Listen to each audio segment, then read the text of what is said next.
actually going to bring in a guest, also a host. Her name is Aparna Saini. Actually, is a Delhiite, as you would call. I'm just going to bring her. I just noticed she's in. Let's get her into the screen. Add to the stream. There we are. You're in. Hello, Aparna. Hey, hi, Norman. How are you? This is Monty. Meet Aparna. Hi, Monty. Lovely to meet you. Thanks for being on the show. Yeah, hi, Aparna. Thank you for joining us. Now, Aparna's on here, Monty, because she has been involved heavily in the series here in Australia. Obviously has an Indian derivation, but she's very much particular about certain things that perhaps you and I don't necessarily see, which is always a good aspiration to have someone different to bring out the perspective. And she'll ask questions perhaps throughout the time as well. Okay, going back to the game now. Both Dom Bess and Jack Leach have done particularly well, but it is in obviously in Sri Lanka. It just concerns me that they've done pretty well early on in the series by a very poor first up performance by Sri Lanka. Does it actually reflect the conditions of India? Are they going to have this much luxury in their bowling when they hit India? And you know very well what it's like, especially first time. I'm a little bit apprehensive about overrating their bowling so far. I think they're going to get somewhat of a rude shock when they hit India, even though they've had perhaps experience there before. But I think England don't. I think they've got such high powered plays. Your Ben Stokes is there, Jofra Archer, you've got Wood, both obviously the likes of Stuart Broad and Anderson, power plus. But it almost sounds a bit like Australia in their approach to their series just recently, where there might be an air of expectation. Oh, we're going to roll India. And beware, as we've seen, the Washington Sundars and the like are around. India are going to, I think, we've jokingly talked about Rishabh Pant being pantsing Australia. I'm not exactly sure England is so able to be deemed to be favourites for this series. What's your thoughts?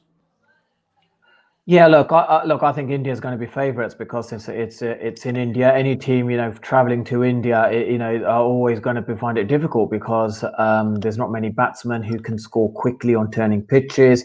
They don't really, the spinners always find it difficult with their lengths. They sometimes, different pitches require different paces. So one advantage to England will be, the Chennai, Test match, which is obviously red soil. The ball turns a lot more. But, the England batting lineup, they've got a young top order. Apart from Joe Root, he's, scored, bulk of the runs in both of the Test matches. You take his runs away and you kind of think, what if that happens in India? They get Joe Root out early. Then I think England are definitely going to be vulnerable against spin. Absolutely. I mean, look, clearly on paper, England are particularly strong. And I don't quite know their bowling lineup for the first Test match because what's your thoughts on Anderson and Broad? Will they both be in the side or won't they both be in the side? Look, I think both, Jimmy Anderson's both 6 for 40 in this innings. Last game, Stuart Broad bowled fantastically well. Both of them, wickets combined, I think it's unbelievable figures. So there's a question mark, if it was the first Test match, in the Ashes at Brisbane, would you play Stuart Broad and Jimmy Anderson? Of course you would. So I think, this is their best chance to get into the Test Championship because if the next 2 Test matches in India win, they qualify for that final and England don't. So you need to play your best team in that first Test match. So correct me if I'm wrong, the 4th Test match of the series, is that the most significant match as opposed to the first 2? I'm not sure. I thought it was the 4th. No, first two are the most significant. If India win the first 2 Test matches, then they qualify for the Test Championship, and England are out of it then. Right, as simple as that. Yeah. It may well be New Zealand as an opposition team, correct, as well. It's between New Zealand, Australia, and India. To be honest, I can't see England. It's like saying, can India beat England in May on a green? You'd expect England to win that, right? And it's the same thing, on a turning pitch. Let's be honest. If they don't have the likes of Alistair Cook who can bat long, or Kevin Peterson, Jonathan Trott, even Ian Bell, they were great players of spin. This is a young, inexperienced batting lineup, and even if the bowlers bowl well, the batting is going to be always the question mark when it comes to the turning ball of like Ashwin. He's like unbelievable. So England, they may have a good game, but statistically, you expect India to win the Test matches. Yeah, exactly. Okay. To me, I'm excited because I've been able to witness firsthand the way that they've played in Australia, and it was mind blowing, especially that last Test was, as they say, a test for the ages. Prosperity of cricket is amazing. Now, Test cricket has brought itself back up to its true form. That is the top form, the leading form. But okay, I'm not. While I'm talking, I'm noticing we're getting a barrage of questions, and I hate to say this, Monty, and I'm sure Aparna would bring this up as well. The whole discussion around Virat Kohli that's come out in the press, and you were quite clear on your views. Can you share that with us? Me, is that? Yeah.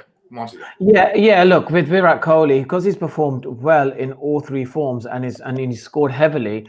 The thing is that Virat Kohli would want to also become one of the he wants to go down as one of the great captains, the likes of Steve Waugh, Ricky Ponting, Michael Vaughan, Mike Brearley, Nasser Hussain. These were great captains. He wants to be known as one of the great captains, not just a great Indian captain. So I'm sure he'll probably want to get close to that Ricky Ponting's record of most Test match wins, and then after that, I don't know how much of his desire is to captain India with the Test matches, but it just means that they got a stronger leadership group. But I think everyone knows that Virat Kohli has done a lot for Indian cricket, so yeah, he should remain as the captain.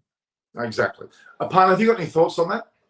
You having seen both Rahane and Kohli this series?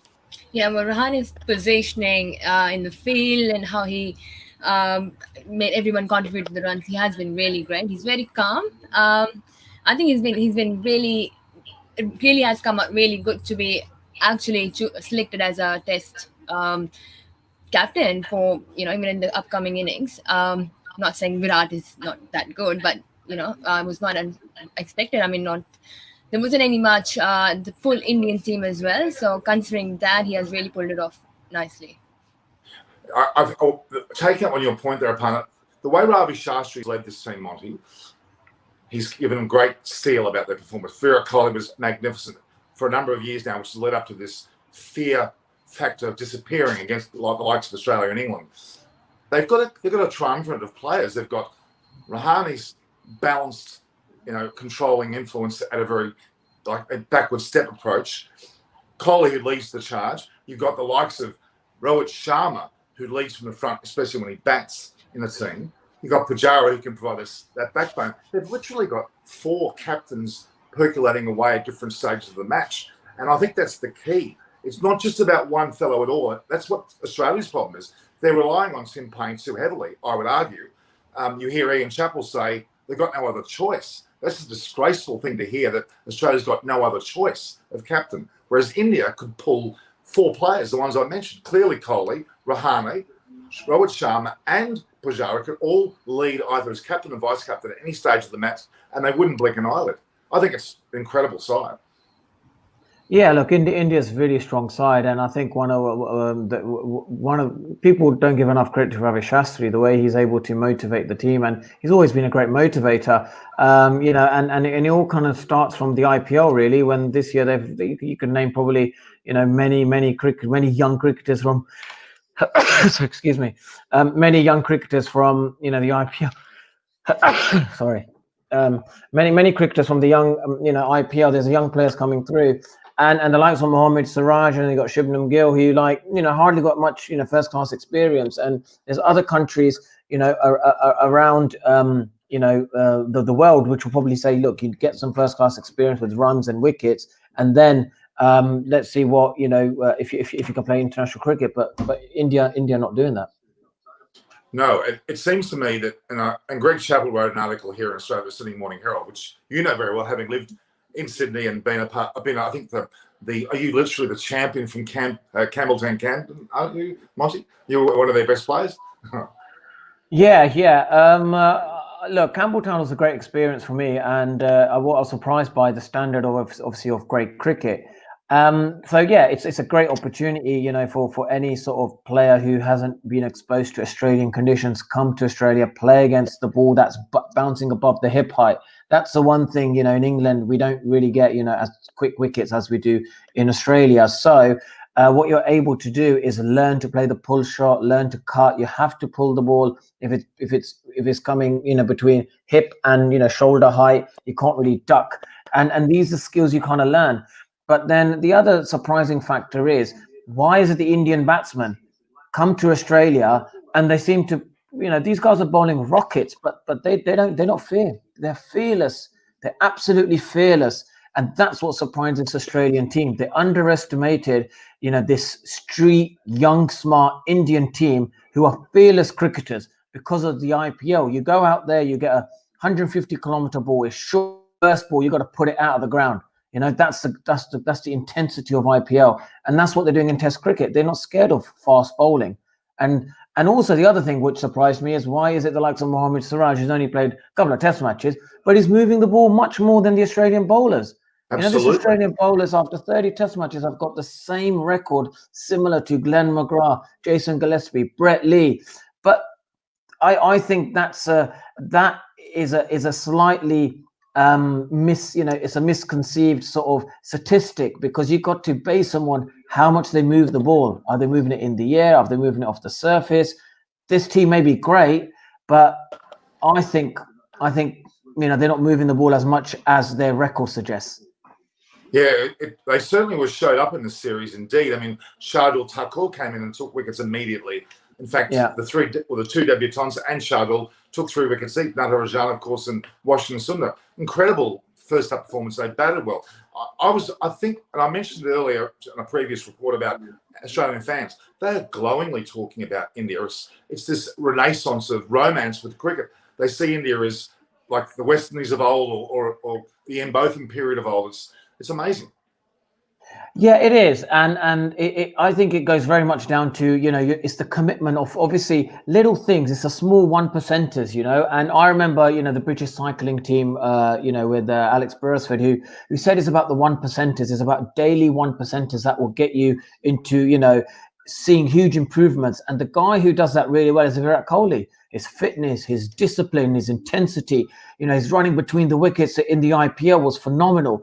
But that is a great role model for the likes of Ishan Pant, Rohit Sharma, whose fitness levels weren't great. He got injured halfway through the IPL because he wasn't fit. He knows that. He wasn't fit enough. He got himself fit. He came back, got to Australia, enjoyed the leadership role with Ajinkya Rahane and Rishabh Pant as well. He's really worked hard on his fitness. And that comes from Virat Kohli. So people question, should we get rid of Virat Kohli as a captain? No, because he's a role model for under-19 cricketers, for the India A team. Guys, if you want to get into this India team, you've got to be disciplined. You've got to be super fit. I'm looking at the Sri Lankan team right now, and they're not. Who's their role model? Who's super fit, that dynamic player? They don't have that in them, and you can see that in their cricket.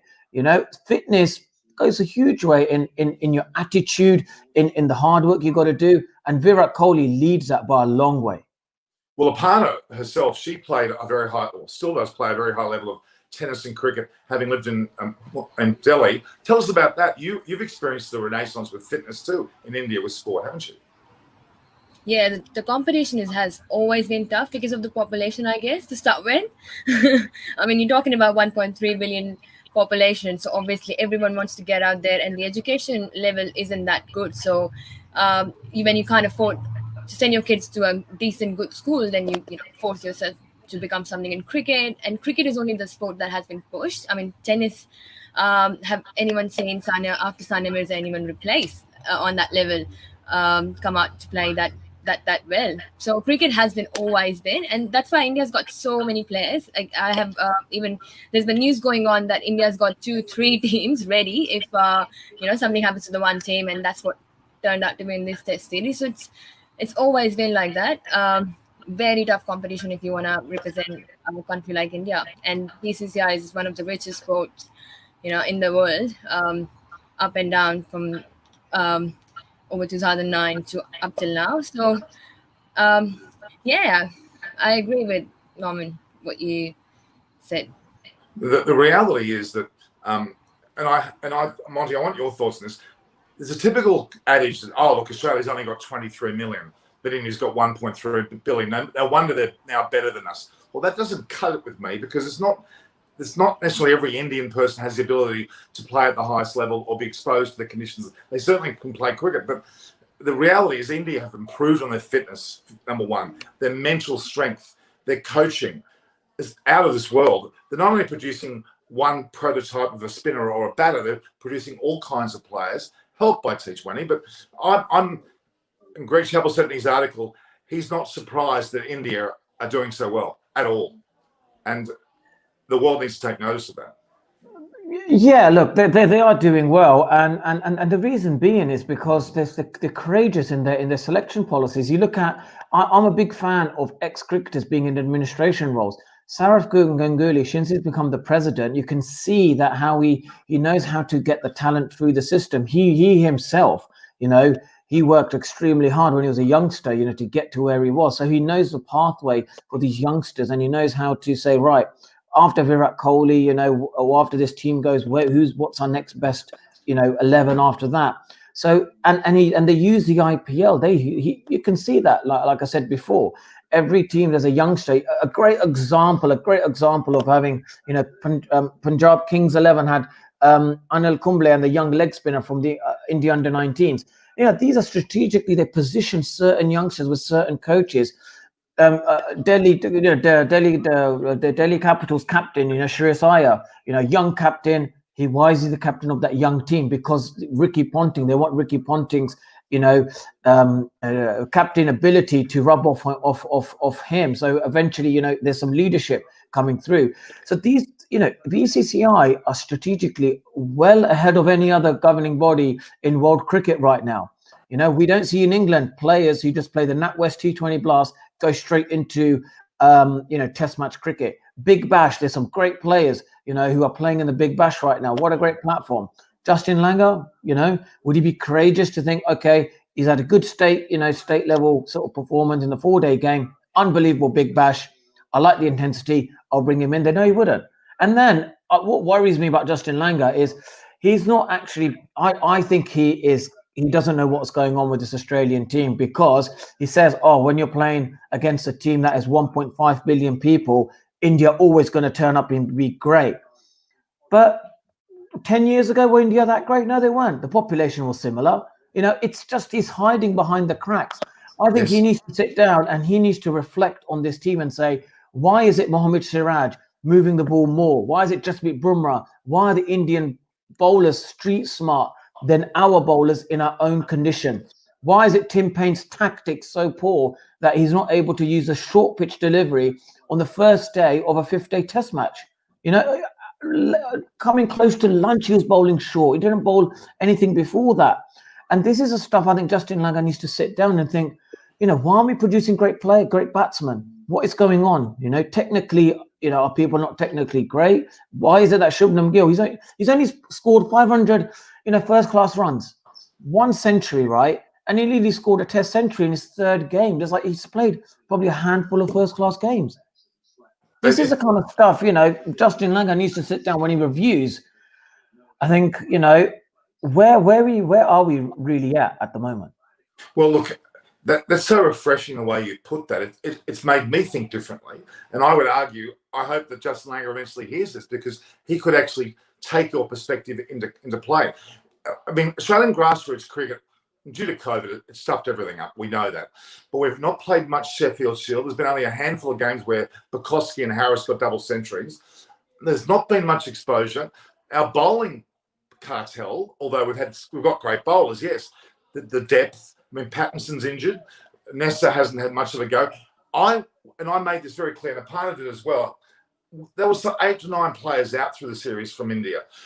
The entire bowling lineup, obviously the captaincy, a whole range of issues, yet they produced the goods. Had Australia lost their entire bowling lineup and captain, I mean, the captaincy is one thing, but the whole bowling lineup, who the hell would we have put in? I mean, I'm shocked. That's a great question, that you talked about. And I think that's what, Justin Langer needs to, like, Australia used to produce great technical batsmen with great technical ability. There wouldn't be any deficiency. You look at Harris and you kind of think, gosh, he makes the game look difficult. Where are the gifted technical batsmen? Who are the batting coaches of these state cricket teams? What are they teaching these players? Why Australia used to produce good, solid players, like guys with conviction, hit the bad ball away, good defense, technically sound batsmen. They just don't seem to have that. And why is that the case? They really need to, start taking a deeper review of the system that is going on with Cricket Australia. We've got a question here from Anjali Saini. That sounds like a familiar last name. She's saying, what do you think is the view of the current England spinners? I mean, we talked about it a bit earlier, but Jack Leach, when he played, he's had some heroic performances, batting-wise, surprisingly, with Ben Stokes. But I'm not sold on the two of them. John Best has done well, yes. I'm a little bit concerned. I don't know. I'm just my gut feeling. I'm not that impressed by them. What's your thoughts? Yeah, look, both of them are still, finding their way, and I think that they both don't seem to hit their straps. The consistency is the key going to be for them, and also there's that comfort, isn't there? There's a comfort. I remember when I never used to bowl that well, I knew that I'm going to get a break, and then Jimmy or Steve Harmson, Freddie will get a couple of wickets. Maybe second innings I have to bowl a few overs. I'm not bowling that great, but we're winning games. And that's what's happening. They're sort of Stuart Broad, Jimmy Anderson, even on these subcontinent pitches, they're kind of like bailing the team out. They keep on taking the wickets as skillful bowlers. And that's where the coaches need to work out and think, yeah, we're winning games of cricket, but what if, we first innings, we get bowled out for under 200 and then the spinners get exposed to think, guys, we need a good spell from you. 20, 30 overs going 2.5. They haven't been exposed. Because the likes of Jimmy Anderson, Stuart Broad, hiding away, they hide behind them and they take the wickets. We do all right. Bowl a side out under 350, and it's all great. But it's like, what about the quality of overs? How good were their groupings? Let's evaluate the spinners. Are they bowling well enough if we take Stuart Broad, Jimmy Anderson's performances away? And the answer is no. They didn't take one wicket in the first innings. And it's going to be interesting to see how they bowl in the second innings. Would Jimmy Anderson bail them out again? Would be Mark Wood? Is it the pace? That's what's happening because we've got such greats. They're hiding behind them, and that's how when we're winning games, it doesn't really matter. You said now I draw upon in the Australian-India series. India were bundled out for 36. Australia had this bizarre form of confidence out of that. The likes of Joe Burns got 50. It was a confidence level a little bit at that point, but we slid from that point. We took it for granted that we would win. I go back to the first test, England and Sri Lanka, that horrible 135 where every single Sri Lankan shot was amateurish, sky balls, and made the bowlers look good. That was probably the worst thing that could have happened to England. I wish they would have been smacked by Sri Lanka and they would have had to get a bit of grit and determination before the England-India series because I think it's actually had more detriment than positive at this stage. I know there's another match going on now and Sri Lanka has batted better and we'll get to see how that pans out. But I think sometimes early success, which was unheralded, can often lead to a longer-term damage. And that's my thoughts. And what's your thoughts, Bonnie? Yeah, look, it's a valid point, but also you've got to take into the pitch conditions. This pitch is a traditional goal pitch. First couple of days, really flat wicket. Ball's not going to turn much. But then with the baking heat on it, it's going to eventually second, third day crack up and start turning, a lot more. And the first test match, the pitch was slightly underprepared, to be fair. And the bowler was a little bit lucky, they bowl short and wide and it's stuck in the wicket and they get caught. But here, in the first innings, if you don't bowl well, you're going to go for runs. So that's, certain times, you get conditions and success comes very, quickly, like you talked about, in the long term. But generally, speaking, it's going to be, anything with sport or cricket, like we're talking right now, having good sound technique. When you're under pressure, how well does your technique hold? And that's where the likes of Jack Leach and Don Best are being tested right now on a pitch that isn't turning much. They're looking tired after 20, 30 overs. They haven't bowled long spells. They're not holding their action very well. And that's, they haven't really been exposed to that. So this is perfect preparation. Come to Chennai. Chennai's only 45 an hour away, from Galle. Yeah. So, it's going to be probably slightly similar conditions. Probably the ball start turning probably from day one, a bit quicker. But it's the perfect time for them. And if they don't bowl well in Chennai, then I think there'll be big questions to be asked. It's interesting. The fact is that we have a comment here from a guy called Akash R about you, Monty, and he said he sees you as one of the rare breed that actually could get through Tendulkar's defence. Now, that says a lot about your bowling. Can you unpack a little bit when you had that opportunity to bowl with Sachin? maybe it was early in your days, but what was your mindset? Were you overawed by the fact that it was Sachin? Did you have a plan?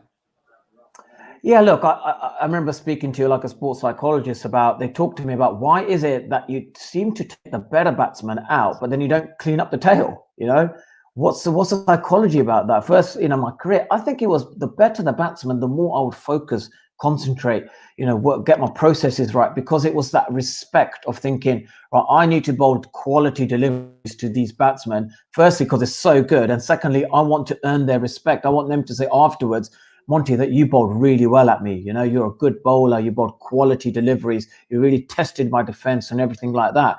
And I think that's what happened. Whenever time I bowled with Sachin, it raised my game. Whenever I bowled to the better the batsman, the more game I raised. But then the lesser the batsman, I switched off. I had the other effect. I wasn't very good at mopping up the tail. I'll have 3 or 4 wickets, get a couple of the wickets in the top order. Now Monty, mop it up, and I wouldn't have the same focus or concentration. It wouldn't have the same desire. So that was the reason why I think when I ever bowled to Sachin, it was like, wow, this is like, this is what I worked for all my life, is to bowl against this guy, man. I want to bowl well. I want him to say after the game, Monty, that was a really good spell of bowling. You really pushed me, you tested me. And that's probably the best accolade for me. Like, yeah, getting his wicket, look, everyone can bowl a good ball once in a blue moon, like he said to me when I got my first test wicket. But it's bowling quality overs against the best in the world. That's the best feeling, I was able to bowl, let's say, 100 deliveries. He maybe got 50, 60 or 100, but I challenged him. And after that, he'll probably say, yeah, Monty, you really made me work for my runs. And that's the best compliment for me.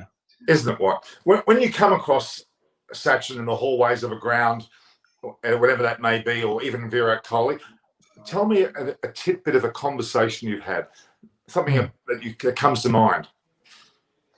Well, I remember saying to Jay Wardena, actually, not to Virat Kohli. I remember in Mumbai, I was just having a laugh with him speaking in Punjabi, but he wasn't responding. He wasn't responding to me, and I was saying some like funny things to him. But it was just, look, at that time he was good, but he's become an unbelievable player, and it's just that's the kind of fun things obviously that goes on in cricket. You always connect with people with your cultural connections, languages and all that. Yeah. You must enjoy playing with India. No, I did. I really enjoyed India because I enjoyed the way they just raised the intensity. Like I never played cricket of that level of intensity in England, and suddenly there's crowds there and they're like at you, they're like, they take it so seriously. They're really intense, and either you raise your game or you get caught in the intensity, and then suddenly they're just at you. So yeah, you want to, like, your game actually becomes better when you play against these stronger nations. So what's your go on the racial slurs that happen in Australia? Look, I think in England what's happening is with the FA, we have the knee, which happens every time. It's going on even now, and it's a visual reminder. The visual reminder of, like, Black Lives Matter, institutional structural racism does exist. It's much more deeper rooted than we think it is. And, fans sort of, having these racial slurs is the starting point for it. Like, you can't, afford to say things like that, because if Cricket Australia don't do anything about this, everyone will be looking at Australia as a nation. England right now with FA, they've got, massive sort of banner before the 2 games, integrity of the game, discrimination, no racism, in our game. Sky Sports have teamed up with Kick It Out. On Sky Sports, we have, pundits who are, of BAME community. In this country, the visual thing makes a huge difference. I remember Raheem Sterling from Manchester City said, whenever I score a goal, I always look up to the boardroom, the director's box. And I thought, I haven't seen any of my colour in that box. I said, is it? When I stop playing, is that it? Do I get into leadership positions or not? And there's a statistic out there where it says that players who play right now, especially the black players, they don't have the same level of representation, senior management positions, and it all starts from the grassroots. It all starts from the fans. And Cricket Australia must address this, because if they're just going to brush it under the carpet, do an investigation, and it happens again, and they don't do anything about it, I think that's they're not standing up as a governing body like the FA has done here. Yes, I agree with you, truly. Um, I would like to ask you a question actually apart from cricket. How's your golf coming along? I'm not a great golfer. I'm good at hitting the range. I need to improve a lot more my golfing because they tend to say that, a round of golf with a business person seals the deal. So, that's a good skill to have, learning how to play golf. So who's the best golfer in the England team? Oh, very good question, actually. Paul Collingwood, I think. I He knew was that. brilliant. Yeah, he was brilliant. Yeah. But Kevin Peterson, sort of, I think he's good as well. He kind of puts up on social media his posts on golf. So, I was surprised by Yuvraj Singh. He can hit a long ball. Gosh, that kept on going a long, long way. So it'll be interesting to have a golf game with him. He can hit a long ball. Punjabis are good at it. I'm a Punjabi as well. Oh, really? Okay, good, good. So, do you play golf yourself? No, I wish. Yeah. Well, now you've written also a autobiography. It's called The Full Monty, detailing your experiences, and you said that you didn't want to give your playing career one more go. So, tell us more about it.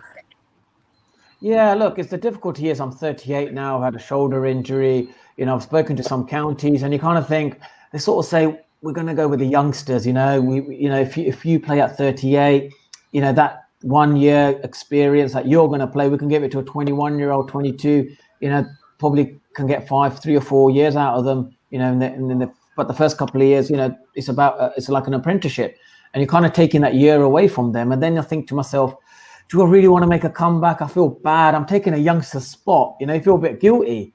But then, I don't know. That's an interesting one. Norman, what do you think? Should I try? Because I'm taking a youngster's spot. Part of me feels a bit... Monty, it's not about taking a youngster's spot. If you're the best person for that position, both mentally, physically, and by way of experience, by all means, you should be there. And it annoys me because I know if you were playing for England now and had played for this period, God knows how many wickets you would have taken, how much of a legend you should have deserved to become. The England bowlers are there, Don Best and Jack Leach, they're fair to middleish in my opinion, but you stood out. Let's just go back to the fact that you took a wicket of Tendulkar as your first wicket. That to me set the scene. You did that on numerous occasions, as you said, against the best bowlers. Wrapping up a tail is not what we're talking about here. It's about the quality of your bowling. They're missing that. I'm sorry.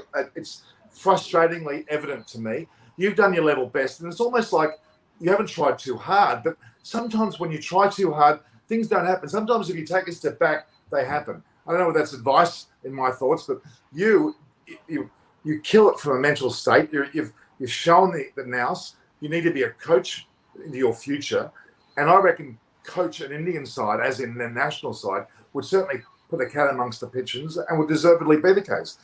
I think you have a lot. This audience we've got in front of us is predominantly Indian. This be reported. We've got about 10 channels that are listening to this. Buri Majunda, who you spoke to only a short while ago, immense respect for you, immense. And coming from Buria, that's the highest rating you can get. He's the most articulate speaker, as you know, a Rhodes Scholar. For him to anoint you, you could do anything you want to.